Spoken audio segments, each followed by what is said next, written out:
Where you been, man? You already know how it goes. Yeah. Realize about the grown-up life, man. I don't have as much time as I used to. Like, not even close, man.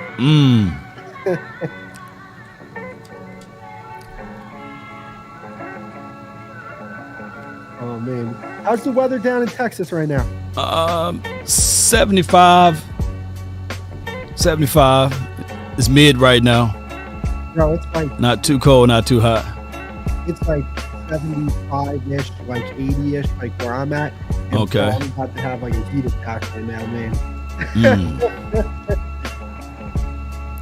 Oh yeah.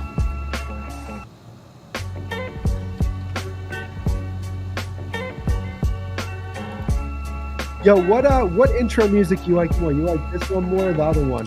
Oh man, you know, all of them cool to me. You know, it's kind of like a good vibe. You know, all of them got that vibe sense to it. I like it. You know, it's pretty cool. Laid back, chilling. Man. Hell yeah. That's good.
Yo, what's going on, guys? Welcome to the show for tonight. I'm Cowboys Beat. I'm joined by my guy, Law Nation. What's going on, bro? Man, all is well, man. Can't talk about the steal of the draft, man, because you got Cowboys stole the 2024 draft. So I'm just trying to see how everything's going to rock with you today.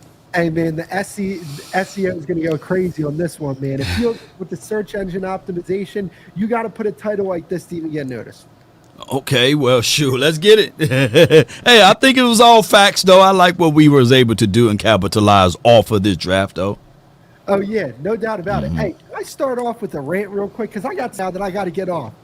So, all right, this whole notion that the Cowboys are going to struggle to make the playoffs and they're a significantly worse team than they were last year because they lost Tyron Smith, who, hey, respect to Tyron Smith, he's a great player. But then they lost Stephon Gilmore back. Well, I got a question for you, right? What's that?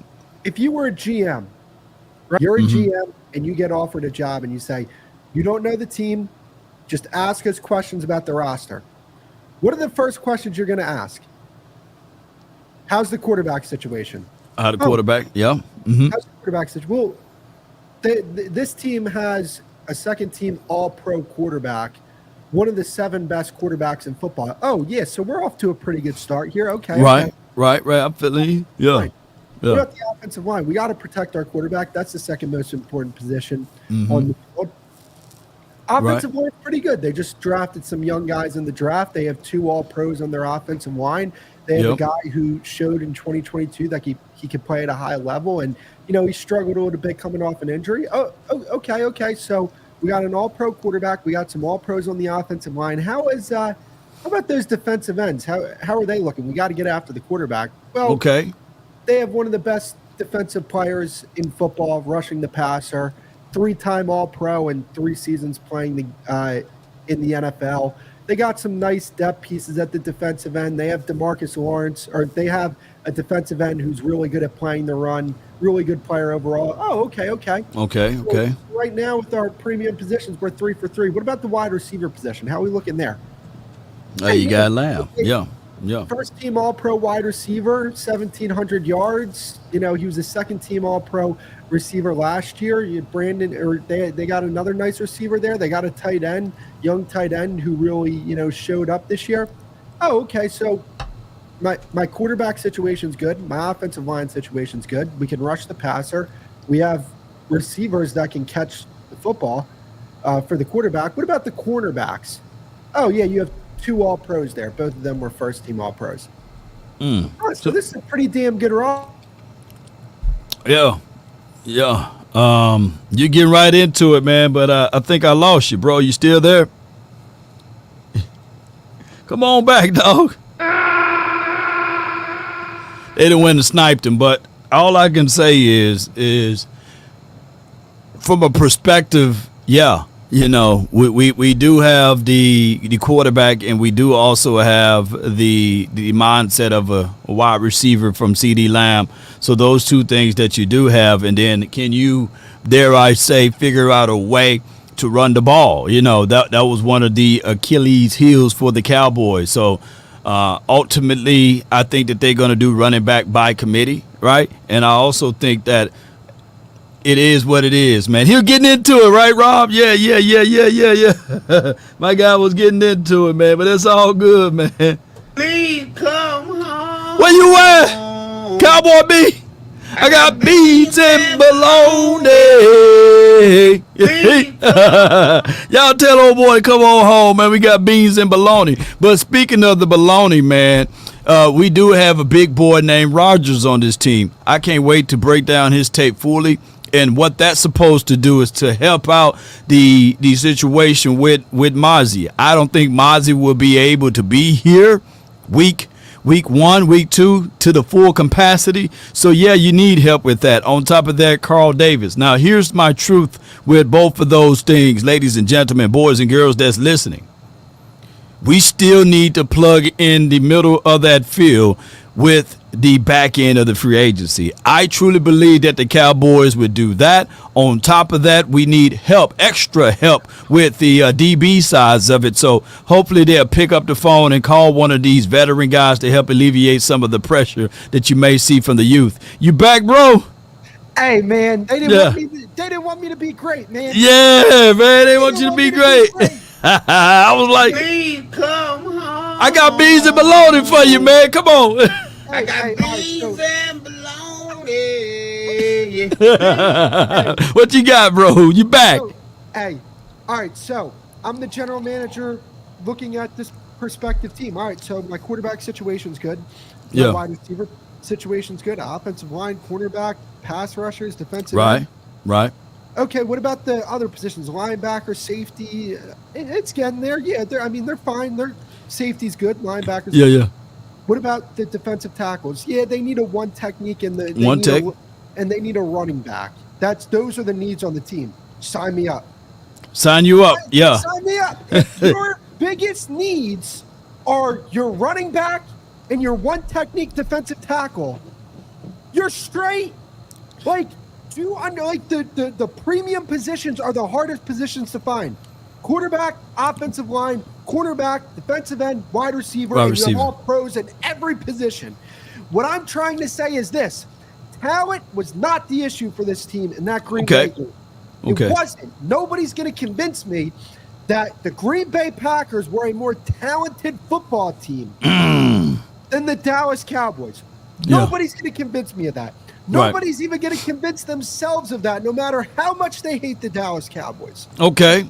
So when we dissect it, the problem with this team last year was that they weren't disciplined enough in big spots, and I don't think that this coaching staff, specifically on the defensive side of the ball, got the most out of the talent on this football team.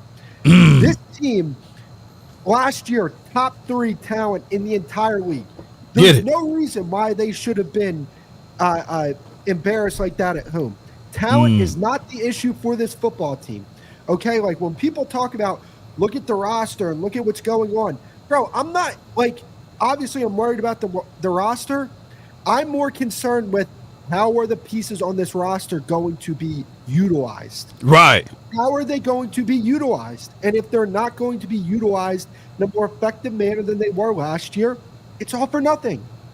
Yeah, all for nothing, man. So you said a mouthful right there. So talent wasn't the issue; it was just the effectiveness on how they use said talent. Right? Don't put the machine gun away and then use the pocket knife. And then when it's time to use the pocket knife, don't blow it up with hand grenades. So yeah, I think that the Cowboys going into this particular season. Here's the thing, though: Mike McCarthy is on a 1-year deal or on his final contract. Dak Prescott back is against the wall. Every one of those quarterbacks is back against the wall because nobody signed for a futures contract. So it's going to be the commitment that we're going to have to see. And then on top of that, even with the running back room, I think when you went away, I said that it may be a situation that this particular running back room will utilize running back by committee. Yeah, no doubt about it. No doubt about it. And here's the thing, like another thing that I want to bring up when it comes to this football team, they've set themselves up really well for the future. So when you look at the 2025 salary cap for the Dallas Cowboys right now, this is including $40 million of dead cap money on Dak Prescott. Like Dak Prescott's $40 million dead cap money is already counted on the 2025 cap. The 5th-year option for Micah Parsons, the $21 million, I think it is for his 5th-year option, is already counted on the cap, right? So let's just say those numbers go up. Maybe Micah Parsons' cap hit climbs to $27 million in 2025. Maybe if you re-sign Dak Prescott, which I think they'll do, his cap hit number maybe goes up to $45 million. Okay, so you are at $79 million without any restructures, without any bump in the salary cap from the league. You have $79 million right there. Already, with Dak counting $40 million on the cap and Micah Parsons counting $21 million on the cap. Those are the two big contracts they have to get out of the way.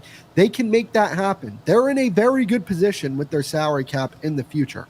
They drafted 2 offensive linemen that I think we're very high on. They have young talent all across the board. Even Dak Prescott is in the prime of his career, and he's got years to go in his prime because the quarterback position ages like fine wine compared to other positions. Right. So when I look at this team, I'm not nearly as doom and gloom as everybody else. I understand why fans are upset. Like, I'm not saying they're wrong to feel like that because that Packers game hurt. It hurt. And it did. Yeah, it hurts. Yeah. It's one of those things like, tell me about a time you was put in a situation. So when you said that this particular team stole the draft, what you got for the first pick? Or you want to start with the first pick or you want to start with the last pick? It's on you. We'll start out with the first pick.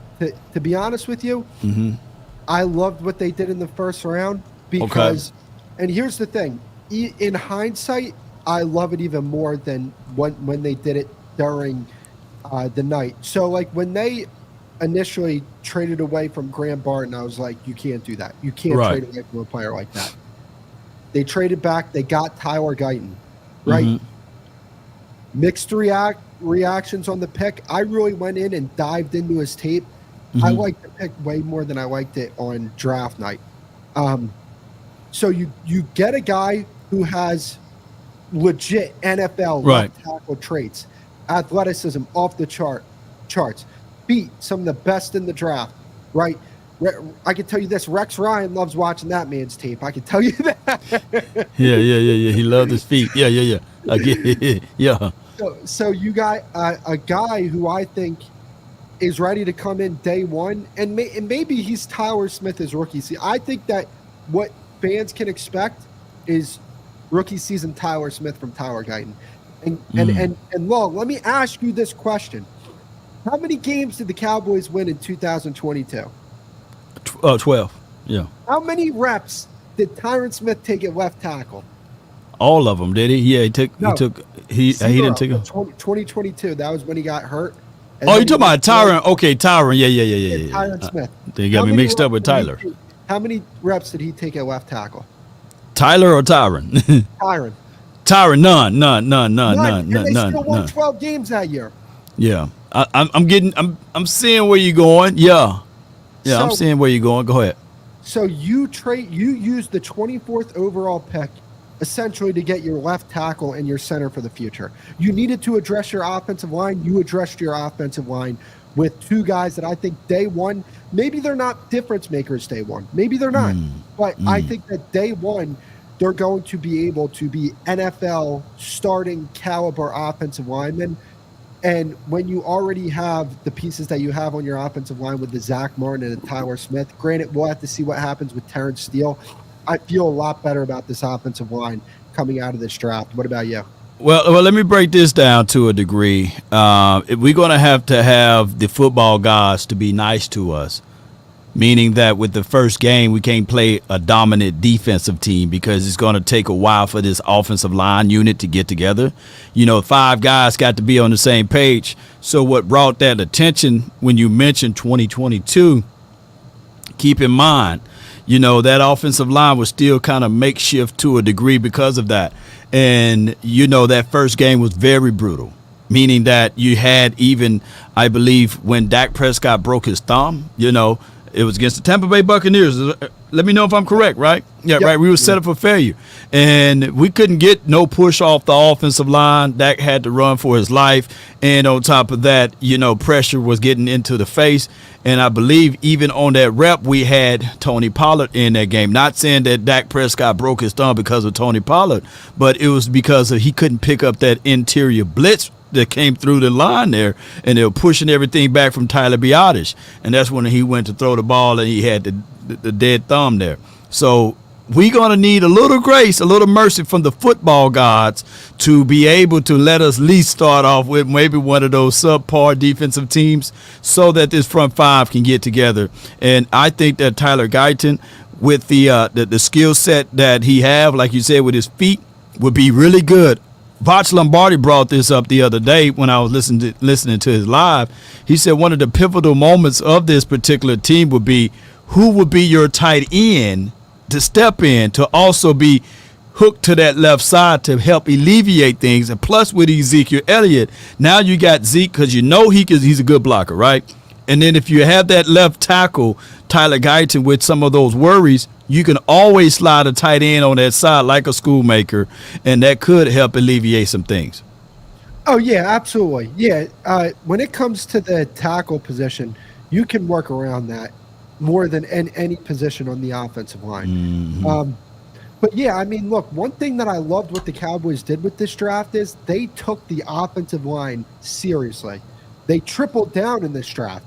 And, look, there's a lot of people that are very high on that guy that the Cowboys drafted later in the draft. So when you look at this offensive line, there's so much young player. There's so many young players on this offensive line. You have, Guyton, Awesome Richards. We'll see what Awesome Richards turns into. Right. Tyler Smith, TJ Bass, the Thomas kid that they just drafted. They have a lot of young pieces going into the future. Now, are all these guys going to be starters? No, they're not, because there's only 5 spots on the offensive line. But when you look at it, it's never a bad thing having good depth, young depth, because when they're young, they're usually cheap, which is always a great thing in my Yeah, young and cheap, yeah. and another thing is, right, when it comes to this draft, I loved what the Cowboys did when it came to, we're going to stick to our board. We're not going to address our board. We're in the first round, they took Guyton. Second round, they took Marshawn Nealon. That was a guy that Dane Brugler had high on his big board. I think 31 or 32 overall. And it wouldn't surprise me one bit if the Cowboys, that was like a blinking red light for them. They're like, we got to take this guy. Like premium position, potential DeMarcus Lawrence replacement. I think that, look, if you're drafting an edge that you think could be a player in the second round, take him. That's a premium position. Yeah, what makes it so premium is this right here, the ability to stop the run. I've read somewhere where he was the best edge rusher on stopping the run in the draft, and not just for this year, but for the last 2 years, So I know he's from a smaller school, but sometimes those things can translate. And if Dane Brugler is pointing those things out on his tape, Yeah, more and more people are finding things out that this kid brings to the table. He's not no 230-pound guy. He's 275-pound guy or 60-pound. He's 65 pounds. So he's a big, strong, burly type of edge rusher that I think that is going to help this team out tremendously, because one of the issues that we had in that Green Bay game, what was it? Come on, where my guy at? This is one of my issues that we had in this game. Get your up there, contain the damn ball. This is why we do it. We had issues on containment, right, and getting to the edge, man, and we need people that can be that reckless person on the edge, not reckless abandonment, but reckless into a point whereas they can win and they can also contain. Hey, and here's the thing though, right? Like, one thing that I do give the Cowboys a lot of credit for is right. They're, stopping the run has been an issue for them for years now. Right. They've been trying to address it. Like, I truly believe they've been trying to address it. Like, in last year's draft, they took a one technique with their number 1 overall pick. Well, with the first round pick last year. Right. That says a lot to me, and they're trying to help this out. Like, they're trying to solve this issue. Mm-hmm. They drafted Overshown last year. Unfortunately, he got injured. They had some injuries with the linebackers, so they got a little bit of a tough break there. This year, I think I think that it'll be better, because here's the thing, right? I'm not as stressed out as everybody when it comes to this one technique defensive tackle. I'm just not. Like, right now, if you lined up, do I have questions? Absolutely. Right. But I hate to take this from Stephen Jones, but just because it's somebody that a lot of people don't like doesn't mean the quote's not true. Well, talent acquisitions 365 days a year. He sounds just like him. I hate it, but it's true. Like, I hate hearing him say that, but it's true. This roster's not complete yet. I think what people forget is everybody loved Jonathan Hankins. Jonathan Hankins was a nice player for this team. Yeah. What did you trade to go get him? A 5th or 6th or something. 5th, yeah. A 6th round. I think it 5th was a or 6th. round. Yeah. It was like a 6th round pick, and in return, you got a 7th round pick for this draft. So it's not a position where you look at it. It's like, it is very hard to find a guy like this. Like, no, you can find a one technique defensive tackle that can help you stop the run. No doubt. No doubt. I was just going to say that, even a trash can gets a steak. So, yeah, Stephen Jones may be right on that particular aspect. Yeah, talent evaluation is 365. And excuse me, everybody that's watching, it's May right now. It's May the 1st. So we got a long way to go. And there's 90 players on a team, right? So there's going to be cuts.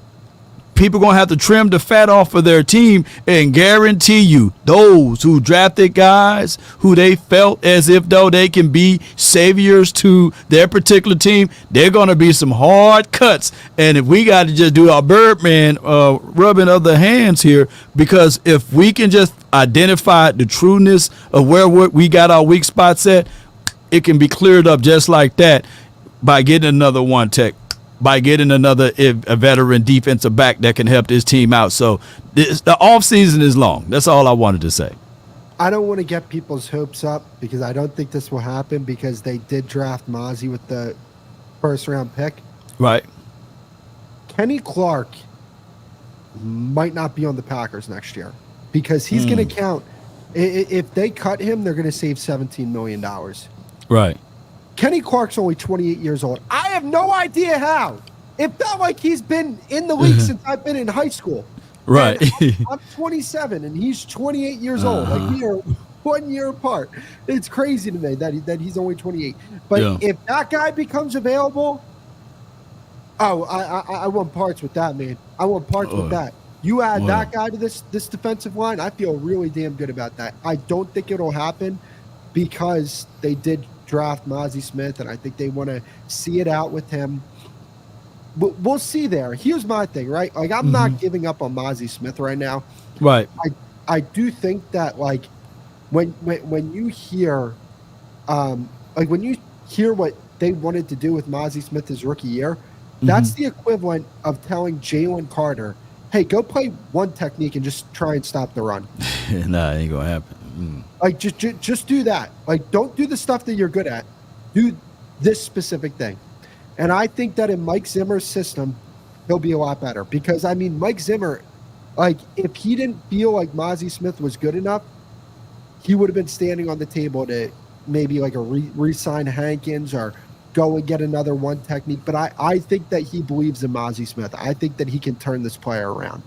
I think that, by name alone, what really propelled this team to win this offseason would be the coaching staff, that Zim is bringing along.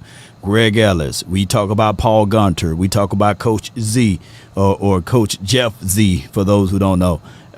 When you bring in all of those things together, it's a whole lot better than what we had out of the other coaches that was here. So hopefully, man, we get these guys. There'll be some mindsets that's changing.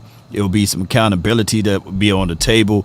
And I'm quite sure even with the Mozzie thing, you don't have to rush that now because Paul Gunter and Coach Greg Ellis going to get the best out of their guys, Yeah, and so like when we talk about the third round pick, we start off with 73. I want everybody to understand this. Dallas won that trade with the Detroit Lions. Like they got Detroit to overpay for that. Yeah. I'll give them credit there, right? We want to win the deal. We want to win the deal here now, Jero, okay? They won the deal there. Like they did like a 73 overall. I understand they gave away a 7th round pick. That's fine. You got another top 75 pick. And with that, you got one of the most pro-ready interior offensive linemen in this entire draft. And, to me, Cooper Beebe, he's the type of offensive lineman that I want on my interior. He moves people. He puts people in the ground. And this is not just like his tape isn't against like Houston Christian, what I'm saying? Academy, yeah. It's not one of those type of things. He's putting Tavondre Sweat and Byron Murphy in the dirt. Yeah. I mean, that dude's good. That dude's good. And when you look at I'm about to say Christian Beebe, but if you look at Cooper Beebe, you will see that, he absolutely dominates when he gets the upper hands on people, man. He got low center of gravity. He's built like a trunk. And to me, that's my favorite pick because I can see the nastiness that we need. You're not going to just push him around. It's all nastiness with him. And even if y'all look back at old highlights from a year or such when Tiny Deuce Vaughn was running, you see BB in front of him. So guess what? We got Deuce here still, right? And now you have BB. Maybe you'll see Deuce find a hole, see hole, run behind that big plug right there, and we can get some things going. Yeah. Oh man, look, I'm such a fan of the pick, and I love the process of acquiring Cooper Beebe. Right. Right. One of the more, I think this was the most mature draft that Dallas has had in a very long time. I really do, right? Yeah. Like this offensive line is now set up for the next 10 years. Obviously you're going to have to find a replacement for Zach Martin. Yeah. Unless Zach Martin wants to be on like that Tom Brady time where he's playing until his mid-40s. But I don't think he wants to do that. Terrence Steele, that might be something that we need to address, but I believe in Terrence Steele. I think that Terrence is going to bounce back in a big way this year. Yeah. And man, look, like again, I love what this does for this team in the present day, and I don't think people understand that. Like, you addressed your offensive line, like you're good. Next year, we're not talking about offensive line in the first round. Yeah. We're probably not talking about that. We could probably talk about receiver or running back or one of these other fun positions that people wanted to address this year because you ate your what is it? Your vegetables. You ate your green beans this year. Yeah. Now you can have your cake next year. Now you can go get your receiver. Now you can go get your running back. We'll cross that bridge when we get there. I'm not going to be on Twitter putting out 2025 mock drafts. Like some people do. Yeah. Here, we talk all about this, but we also got a big Nate on this team. Again, a big Nate Thomas, man. I think that with people, Y'all go back and look at his tape. He's athletic. He got good feet. He just gonna have to work on his hands and keep his anchored slower, keep anchored lower. But I think that he's gonna be a guy that a lot of people gonna say, hey, look at that, what the Cowboys were able to do with Nate. Because here's the thing. As long as we don't get a chance to see Josh Ball, Matt Walesko, and as well as Chuma Edoga, it's a plus for us, baby. Come on with it, man. Come on. We got Big Nate and Little Nate, too. I see you in the chat. Yeah, let's go. Come on. Please come home. What we tell him, baby? Hey, I Josh got Ball. beans and bologna. Hey, let me get That him was that. good. Hey, Josh Ball, Matt, let's go. Fat, slovenly, no. Come on. Hey, one thing that I want to add to this. Mm-hmm. Duke Manyweather came out when Nathan Thomas got selected, and he was very high on that pick for Dallas. Right. And, Duke Manyweather is a guy that he's not going to come out and be hypercritical of his guys, but when he really likes a guy, he'll let you know he really likes a guy. Oh, yeah. And he was critical a little bit of Tyler Guyton. So, hey, they're going to have to run him his check. They was like, how much is it going to cost you to work on Guyton? And he was like, okay, it'll be $500K or more, and they're like, okay. Hey. We need to put up a money committee, man, to go pay that man to go work out with Tyler Guyton. But I'm quite sure he will. And more times that we look at Tyler Guyton, I think Tyler Smith is going to say, hey, let's go over here to Duke, man, and let's work this out together. Because everybody already works with Duke. Beebe already works with Duke. Hey, Zach Martin, Terrence Steele, all four of the other guys work with Duke. So, hey, come on now. Come on, Tyler Guyton. I think that's going to be we're going to call this offensive line the Duke line. Hey, I like that, man. He does great work, man. He really does. So, like, man, if that's the case, if we see, because he has traits, like Tyler Guyton has legit traits. Yeah. And if you have the right coaches around that guy, I like his attitude. You want to know what he said on 105.3 The Fan? What he say? They asked him, what do you think was missing in that Green Bay game for the Cowboys? And you want to know what he said? What did he say? Tyler Guyton. Oh, I love that one, baby. Please come Let's go, baby. Come on, baby. They were missing Tyler Guyton, man. I like that. I like that a lot. Which, I mean, look, the guy who's playing his position now is pretty damn good. So, I mean, like, Yeah, Tyron Smith. That's besides the point. I love the mentality. I mean, look, one thing that I really like, it seems like, they drafted a bunch of really high character guys. You hear how like Marcus Freeman talks about Maurice Leofau and man, how you say it? Say it again. Maurice Leofau. Maurice, man. Maurice. I'm gonna call Maurice, and I'll be messing it. Is it Morris? I don't know, but I'm gonna say this though before the comment slipped my mind.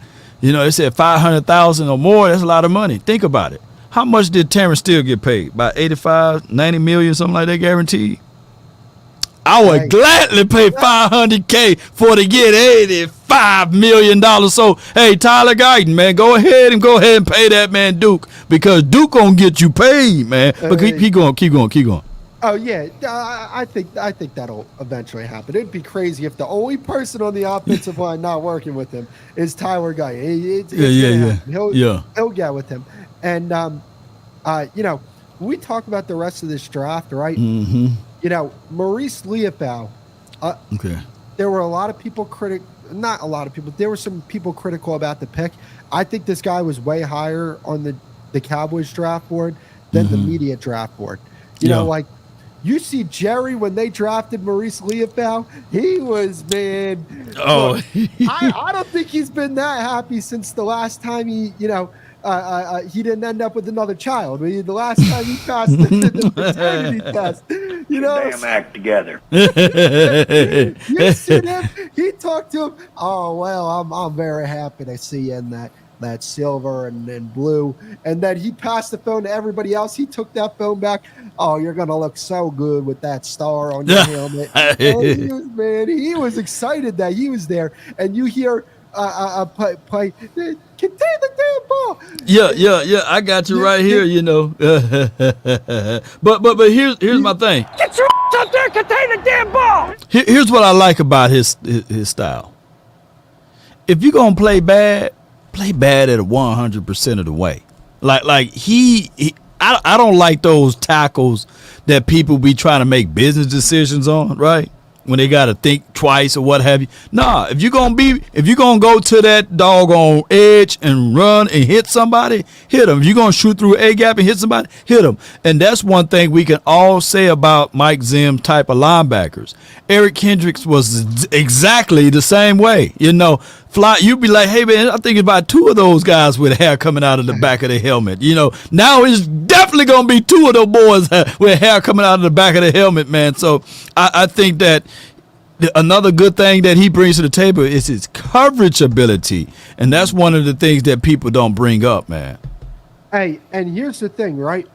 You know, for the past few years here, I myself, along with I think a lot of people within the fan base, has had a problem with the way the linebackers have played, not just like performance, but just their style of play where they're more, you know, read, react, wait for the action to come to them. These linebackers you have right now, Leofau and Kendricks and Overshown, these dudes are not waiting for the action to come to them. They're getting downhill and they want to take somebody's head off. Right. You know, so I appreciate where they decided to go with this pick. And, you know, I talked about it last week with Foots and Okoye. My thing is with this draft, when it came to the linebacker position, I want to get out of this draft with a Mike linebacker. With a Mike, this guy is a Mike linebacker because you have weak side linebackers. Overshown's a weak side guy. I think Damone Clark playing his natural position, which is weak side linebacker, I think he'll have a better season this year. I think, you know, with Eric Kendricks being the Mike this year, you're going to have to find a guy to be a Mike for the next, you know, however many years here. And what a great time to draft this guy when you have a guy like Eric Kendricks. You hope that Mike Zimmer is the defensive coordinator for a long time to come here. And if that's the case, you have Eric Kendricks, one of the headiest players that Mike Zimmer's probably ever had, teaching this kid how to play the position at the NFL level, teaching this kid the defense. Yeah. So to me, I understand. We all wanted a running back in that spot. Yeah, we all wanted, They got a linebacker who might be able to be here for the next 8, 9, 10 years. And at that point, man, like I'd rather have that than a running back. Like I'd just rather have, like, a running back might not get to their second contract with the team. So, you know, I understand why people are frustrated with them not getting the running back, but I like the Leofau pick. Yeah. It's just like this. The offensive line is the beans, you know, and the running back will be the rice, right? So we got the beans, we got the most substance parts of it, right? The rice is just to extend, to make sure that all of the nutrients can be sustainable. So what we did was we looked back at this particular draft and said, okay, let's make sure we get the meat, pause if necessary, and the beans. And everything else would be fillers. So that's what they did. And they didn't try to go after that running back because in their minds, they already had their thoughts that they was going to bring back Ezekiel, Elijah Elliott anyhow. So, and we had that news way before the draft even hit that he was going to be back into the fold. It just, we couldn't say anything until it was official. So I would say this, though. The Dallas Cowboys, with what they got, don't be surprised if we can just be that team. If when necessary, when you need 5 yards, we can get it. When you want 5 yards, you can get it. And everything else is what I'm saying is that what we couldn't do last year. When we needed 5, we couldn't get it. And when we wanted 5, we couldn't get it. But damn it, now we can get it. Hey, here's my thing when it comes to the running back position. You know, if you're not getting better blocking up front from your offensive line and your coach isn't doing a better job scheming things up with the run game, you could have got Derrick Henry in here. And to me, it would have improved the situation, but I don't think it would have been as great as people would have thought it would be. To me, you know, look, I think Ezekiel Elliott is a capable running back. I think Right. they have capable running backs in this room. If the scheme gets better and the blocking on the offensive line gets better, then I think they'll be able to run the football effectively. Like, Hell yeah. I want people to understand this. When you have a quarterback like Dak Prescott, who every defensive coordinator in the league respects Dak Prescott and how he can manipulate defenses and really light you up if you don't take this guy seriously. Right. You're not going to see loaded boxes anymore with Dak Prescott. I want them to play loaded boxes. Try and play a loaded box. Oh, no. The Just stop there. boxes that Jalen Hurts got. Let me get a little nasty here. In the Super Bowl against the Chiefs, where he had one-on-ones across the board, I want those type of boxes for my quarterback. But that ain't gonna happen. But I think Ezekiel Elliott's capable, and I don't think you need some otherworldly running back to have an effective run game. If your scheme's good and you block it up well, Right. It's all about schemes, and then it's all about your draft board. You can't be watching what the neighbors do. You got to stay true to your draft board because, I saw someone say, hey, man, the Niners got one of the best running backs in the league and got one of the better running games in the league, but they still went and drafted a running back. Well, that's the Niners, right? They ain't finna keep CMC forever. They're not finna keep Elijah Mitchell forever. We don't know their plans, but we do know what the Cowboys tend to try to do with theirs. And different structures as far as teams is always prevalent here versus any other team. And no other team gonna have the owner and his son talking 3 or 4 times a week. So that's another caveat that you got here juxtaposed to elsewhere. hey, I want you to read this comment. This is such a great comment, bro. It says holes make running backs. running backs don't make holes. No, I see. I get what he said. Yeah. Holes make a lot of other things too. But Yeah. I'm gonna just leave that comment there. No, Yeah. but that's a great point you make, though. Great point that you make. Yeah. Look, when it comes to, this football team, I want everybody to understand. Running back, one technique, defensive tackle. The biggest needs on this team, every general manager would tell you, if they needed, if that was their biggest problem with their roster going into the season, they'd be ecstatic about that. Look across the NFC, right? San Francisco has a question.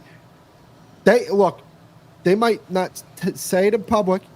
They got questions about their quarterback, right? Receivers are pretty good. They got some questions on their offensive line. They got some questions, in their secondary. Their secondary is pretty solid, right? When you look at their premium positions, they're pretty solid there. They have some question marks. When you look at Philly, they got a question mark at quarterback, and I don't care what anybody says. You don't go out and get all that damn talent if you're confident in your quarterback. You say, okay, we're not going to keep two $25+ million receivers and go get a running back and invest all this in the offensive line. We're not going to do that if we have Josh Allen. We don't need to. We're going to take that money that we spend on the offensive side of the football and spend that on the defensive side of the football. They have questions at big-time positions as well. So, when it comes to when you compare Dallas to the other teams in the NFC, they're still one of the best teams. They're still one of the 3 best teams in the NFC, in my personal opinion. They're going to win 12 games this year, and they're going to be in a spot to where they could potentially contend. They just have to play better in the playoffs. That's my biggest question about this team. They just need, if they play better in the playoffs, nobody's going to have any criticism about this team. They're not, because they win a ton of regular season games.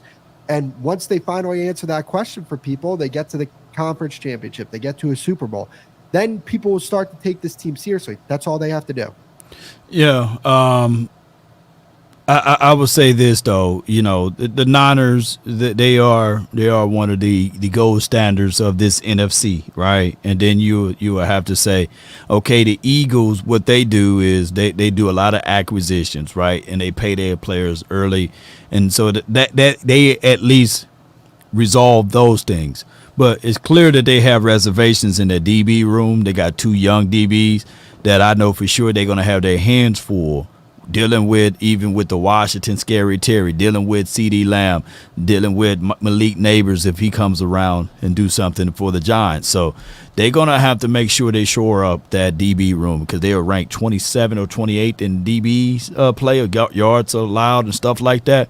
But Vic Fangio's supposed to be able to put a Band-Aid over that. But we will see, though. We will see what the Cowboys are going to be able to do. People talk about Vic Fangio like Dak Prescott. Of course, we know we go all the way back to that Denver's game. But Dak been carving up Vic Fangio's defense, though. You know, it's not like he can't carve them up. You give him time and opportunity and space, shoo, it's going to be some good cooking for us. Hey, and that's the thing. Like, again, Law, you and I can sit up here and tell everybody, like, hey, look, the sky's not falling for this football team. They have all pros at premium positions. They have all pros all across the board. They're still a really damn good football team. It's not going to translate to people because everything is now heightened with this football team. People are traumatized from that game. And again, you know, I get it.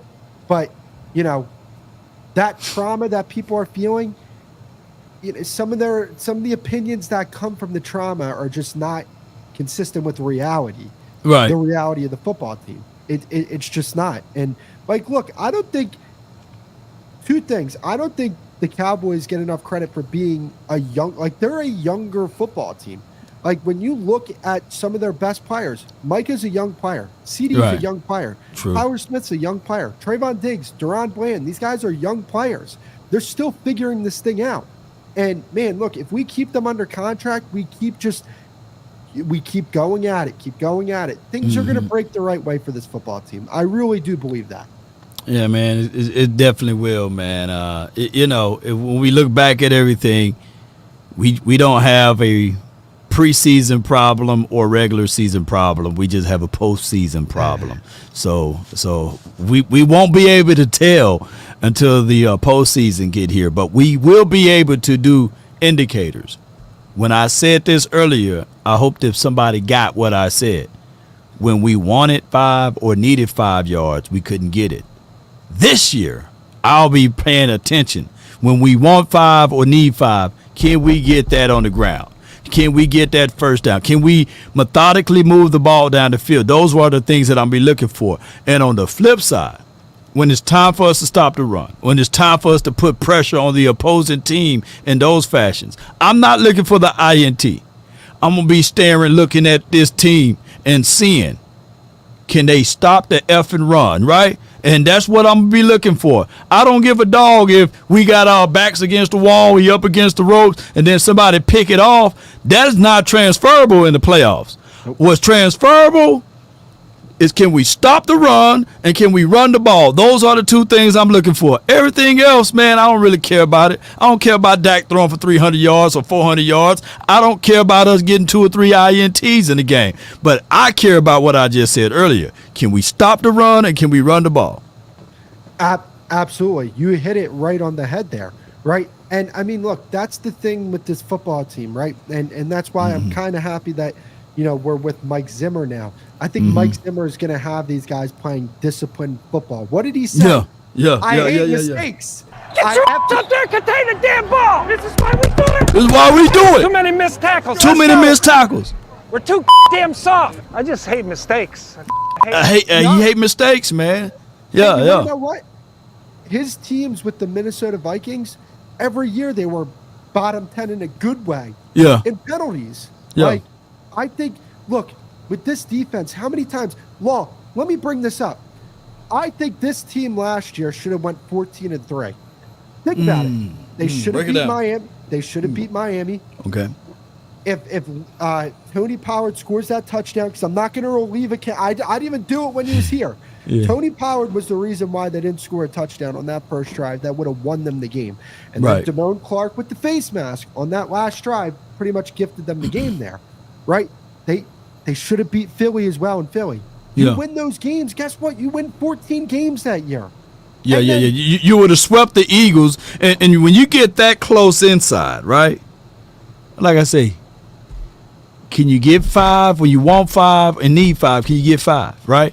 And on top of that, can you stop the run? When you get that doggone close inside, bull sugar, all the rest, you need to score.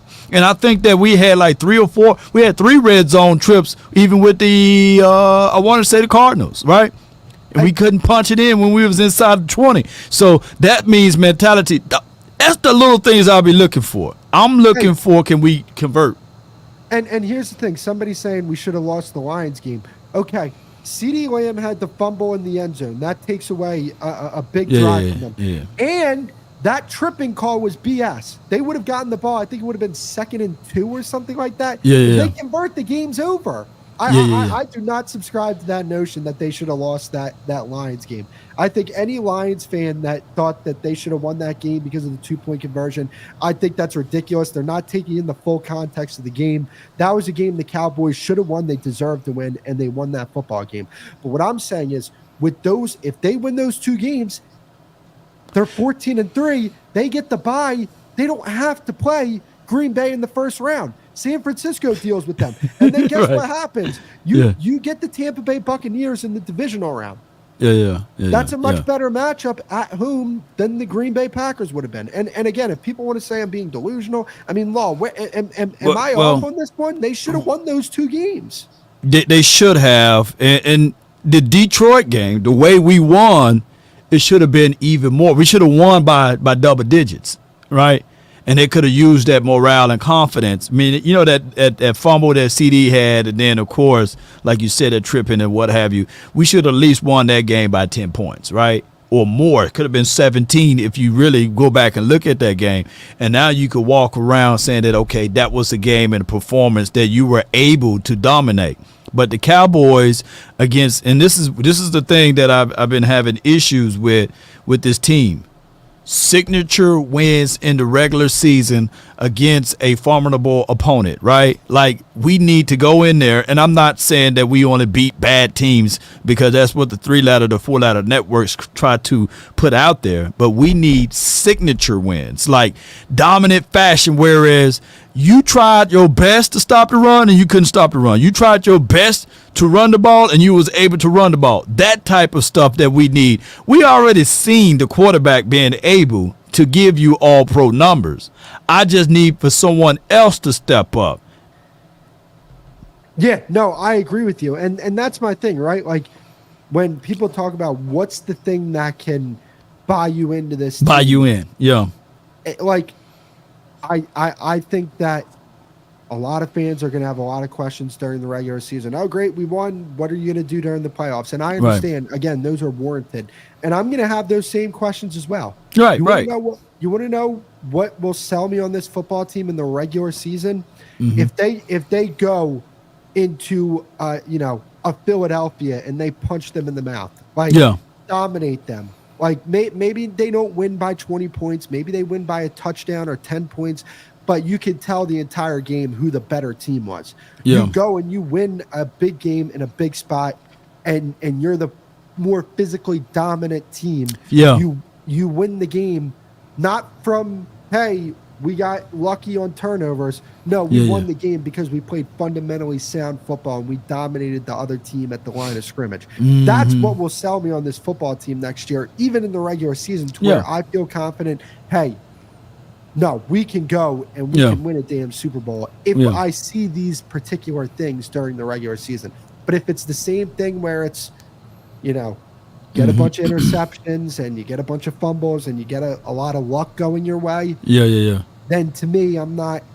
I'm not going to be sold. And I'll take a, we call them sloppy wins, an ugly win. I'll take the ugly win, but it better not be under some foolish stuff, like I want clean, hard wins, or clean. Even if we do lose, it'll be like, damn, we only lost because of this, not because of somebody doing some crazy play calling or somebody, fumbling inside their own end zone. Undisciplined team. I just can't deal it. Y'all can't deal with that. Penalties and stuff like that. We need to play grit football, and we need to bring that back to the table. Because here's the thing, right? big problem with this football team over the last 3 seasons is they lose the same way they always lose. They lose because they can't stop the run, and there's penalties in big spots. That San Francisco game in 2022, how many? I mean, I remember there was a time it was 3rd and 4. Dak converted the first down. Yeah. It was. I think there was like a holding on the call or something like that, and it got pushed back another 10 yards, and there was like a false start or something along those lines. It was, I remember. Something where they had 2. It's just like you're not going to win football games even in the regular season playing like that, and it was just so infuriating. It's like how many times where it's like, all right, crucial spot, we need to stop here. San Francisco, Ron Kirsch jumps off sides. Well, that's just a boneheaded play. Stuff like that. We can't have that. We can't have that no more. Like it's in Buffalo, roughing the passer. You can't have that. Can't have that. You just can't have. It's not even the penalty count in some of these games. Obviously, you don't want a high penalty count, but like there would be games where they would have 5 penalties and you'd be like, oh, well, they didn't commit that many penalties. But it's like, no, the penalties that they did commit, they committed them in big spots. And that was a real pain in the behind, right? Like if it's a 1st and 10 and it's like a 10-yard penalty, just throw any penalty out there and they get a first down. All right, I can live with that, right? They get to the 35-yard line. All right, I'm cool. I can live with that. But when it's a 3rd and 5 and we can get them off the field and you commit a penalty, and it happened so many damn times this year. And it was really aggravating. And just to put this out there, even for Dak Prescott, right? When he's pressing or what have you, I shouldn't have to worry about Prescott pressing now. Granted, we don't have that explosive running back that can do crazy things for us. We don't know because we haven't seen it yet. But I don't want to see Dak Prescott doing what he did in that Green Bay's game. I'm talking about the first INT, the one that he threw to Brandon. Alexander. I can to a degree live a little bit with that one, because that was just a damn good play, right? But the pick sixes of him going outside of his character and I know somebody will say, oh, no, that's his character in the postseason. No, I'm talking about forcing it to a receiver who's bagging to want the ball. No, stick to the strip. We're going to run the ball to open up the pass. I'm going to make sure that when I throw the ball, I know for sure that it's going to be this, not just me forcing it there, in these type of moments, because I don't want momentum swing. So those are the things that I'm going to be looking at Dak through the regular season as well. When it's time, when the pressure is on, and when it's necessary, can he absolutely get us out of the hole? And it's not the situation that we've seen in the last few years as it relates to what Green Bay did to us, as it relates to what the 49ers did to us. I no longer want to see that. I want to see a well-balanced team. I want to be able to see us being able to set the run and also stop the run and bring back play action passes to get things going. And here's the thing, right? When it, I know it's been a regurgitated, talk throughout the postseason, but like when we talk about Dak Prescott, people can have their opinions on him all they want. When Aaron Rodgers, who's one of the most cerebral, best quarterbacks that has ever played the game, Peyton Manning, who's one of the most cerebral, best quarterbacks that have ever played the game, Joe Burrow, who is one of the most cerebral quarterbacks in the game today, when they go out of their way to talk about how well Dak plays the position, I'm sorry if I hold their opinion in more weight than I hold some random dude on Twitter named Tom on Twitter telling me that Dak's not a good quarterback, right? Like, I'm sorry if I hold, if I respect Joe Burrow and Peyton Manning and Aaron Rodgers' opinions more than some dude named Tom on Twitter that ducked one of the Cowboys content creators, but we'll talk about that another time. Right. And shout out to Tom too. But here's my thing though. And I want people to understand what I said, right? When you look at what John Elway was able to do, when they say, well, hey man, you putting all of that pressure only on one, it wasn't only on John Elway. He had a stout defense. He had TD back there in the back, so he was able to get those things being alleviated. You didn't have to have John Elway to do everything. So hopefully when we go into this season, not saying that we're going to be the Broncos of the old or what have you, but what I'm saying is if we are averaging 5 and 6 yards on the ground, there's no need to force no passing now. There's no need to do anything for forcing something when we got a good thing going. That's all I'm saying. And hopefully we'll be able to get to that grace and mercy because we're supposed to have running back by committee. Look. Hey, and I'm seeing in the comment section, Brock Purdy looks like a 5-year vet in the playoffs. If Doc had Kyle Shanahan, and Christian McCaffrey and that supporting cast, he would win a Super Bowl with that supporting cast. Right. If you ask Kyle Shanahan right now, who would you rather have, Dak or Brock Purdy? He would take Dak, and he'd give up a first-round pick along with Brock Purdy to go get. It's not necessarily close between those two quarterbacks when it comes to skill set. It's just not. Yeah, you're talking about systems. Systems. He doesn't get rattled. I don't look. Here's the thing, right? In that Green Bay game, there was a third down. Dak put the ball on CeeDee Lamb. He dropped it. Right? They were down 7-0 when that happened. Right. Green Bay goes back. Like that's not Dak's fault that they didn't convert on that first down. He put break it the ball down where it needed to be. It needed to be. Yeah. And then Green Bay goes back, and they score another touchdown. It's now 14-0. Dak starts pressing. I don't like when Dak presses. Hell, as a matter of fact, I don't like when any quarterback. Any quarterback presses, Any quarterback presses when they feel like Dak is in. Now they're. I don't think that they're that different in it, but they are different in a way.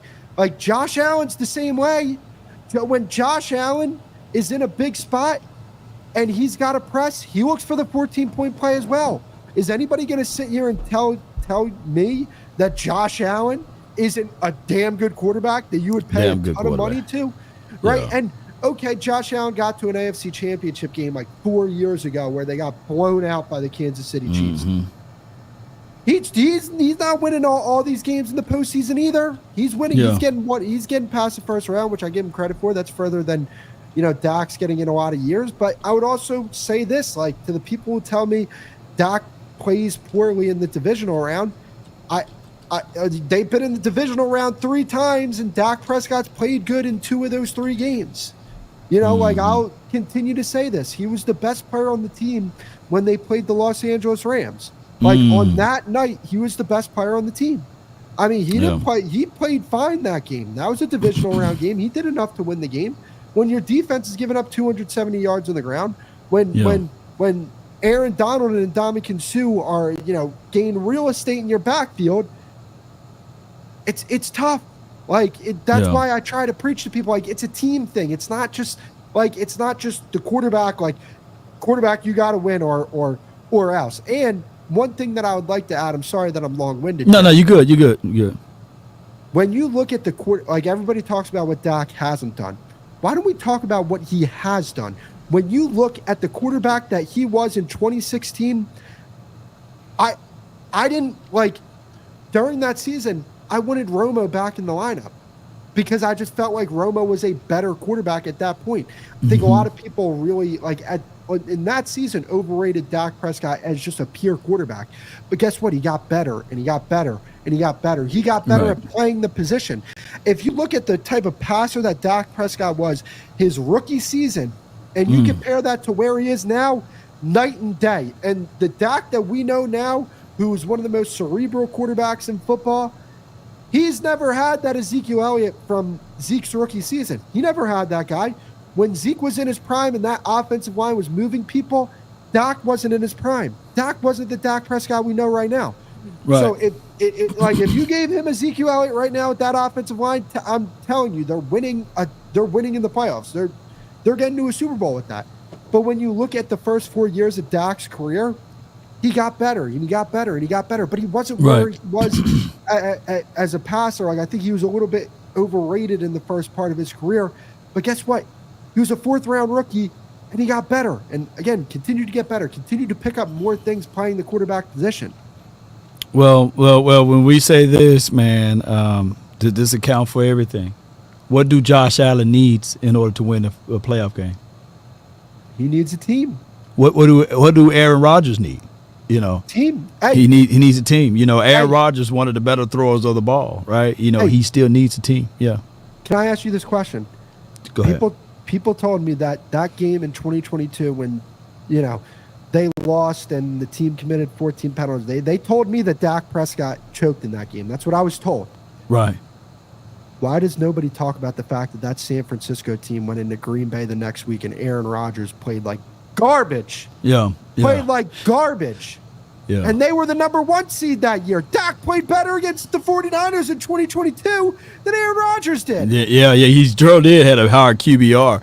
Yeah, and everything. And then Aaron Rodgers had weapons. You know, he had Aaron Jones. You know what I'm saying?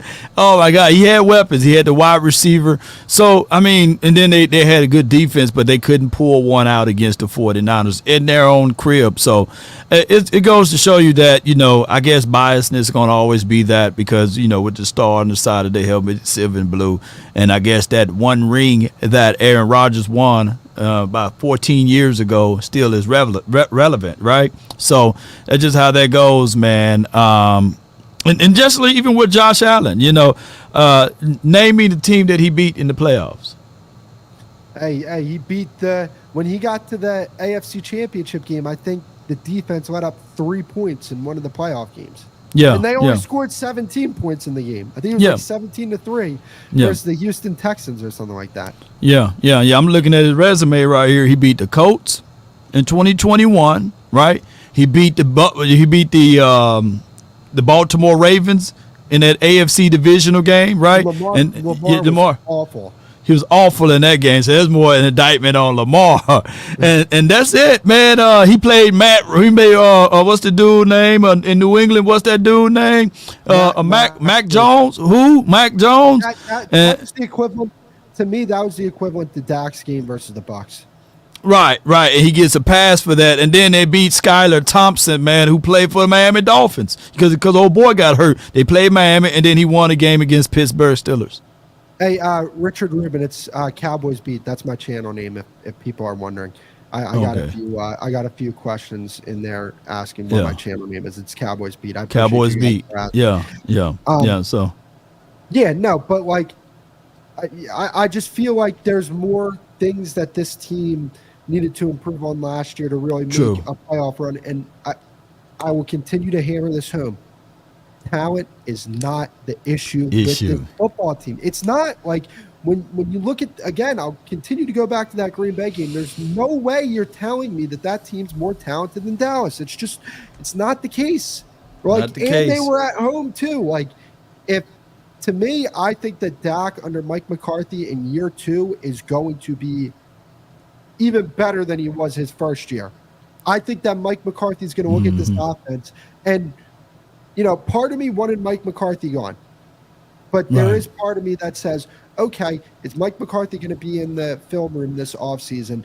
And is he going to look at, okay, let's get Brandon Cooks more involved in this offense. Let's find a way to run the football more effectively. If you can do those two things, your offense is going to be better. And even with, you know, losing Tyron Smith and Tyler Biadasz.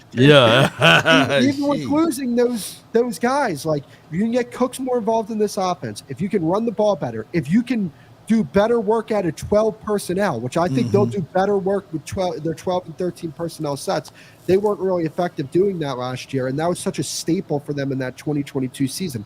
And let me tell people this, right?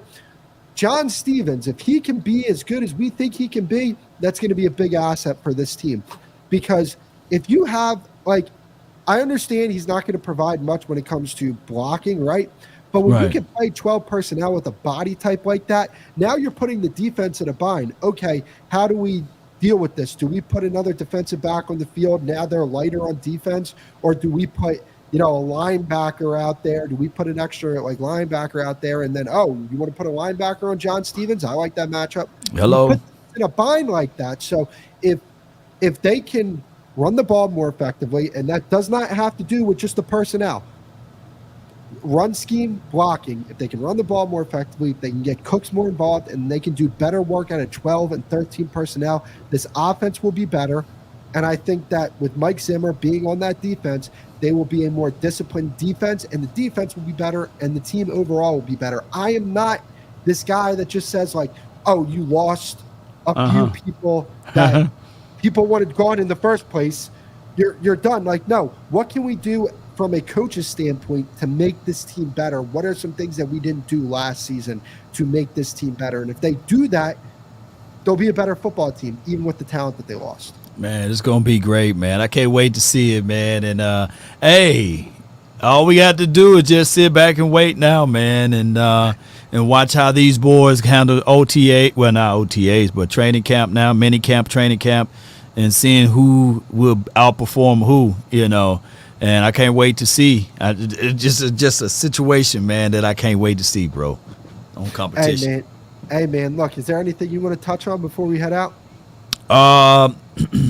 That's about it, man. Still researching, man. Still trying to compile some tapes together, man, so we can get out and I can have my strong opinion on guys, right? And I just can't wait, man. And the thing is the problem is we got to wait all the way through this process, through the preseason, through the regular season, and seeing what we're going to look like in the postseason. But I think that we will have a more temperature on this team if we can just do those two things. Run the ball when necessary and stop the run when necessary. Absolutely, man. That's the perfect way to end this, my friend. And yeah. Hey, Law, you know it's always great to connect, bro. You know it's always great to come on here. Hey, I'm gonna try and get something going with Okoye here pretty soon. Hopefully you can hop on, try and get foots on. We can do something like that, bro. It's been nothing but bangers every single time we get together, my guy.